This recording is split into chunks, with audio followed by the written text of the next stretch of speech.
حدیث پاک میں آتا ہے کہ رسول اللہ صلی اللہ علیہ وسلم نے فرمایا، رجب اللہ تبارک و تعالیٰ کا مہینہ ہے، شعبان میرا مہینہ ہے اور رمضان میری امت کا مہینہ ہے۔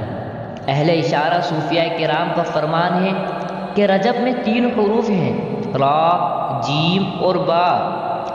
را سے مراد اللہ تبارک و تعالیٰ کی رحمت ہے، جیم سے مراد بندے کا جرم ہے اور با سے مراد اللہ تبارک و تعالیٰ کی بھلائی کرنا مراد ہے۔ اللہ تبارک و تعالیٰ فرماتا ہے، میرے بندے کے جرم کو میری رحمت اور بھلائی بخشش کے درمیان کر دو۔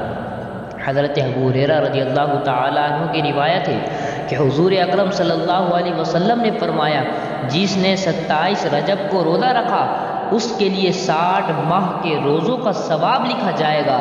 یہی وہ دن ہے کہ جب پہلی بار حضرت جبرائیل علیہ السلام وحی لے کر حضور صلی اللہ علیہ وسلم پر نازل ہوئے۔ اسی ماہ میں حضور اکرم صلی اللہ علیہ وسلم کو معراج شریف کرایا گیا۔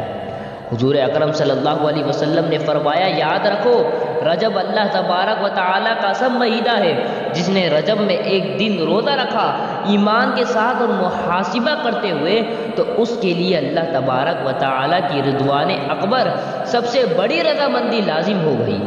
مروی ہے کہ رجب کے پہلے جمعے سے جب رات کا تہائی حصہ باقی رہ جاتا ہے تو ہر فرشتہ رجب کے روزے رکھنے والے کے لیے دعائیں مغفرت کرتا ہے۔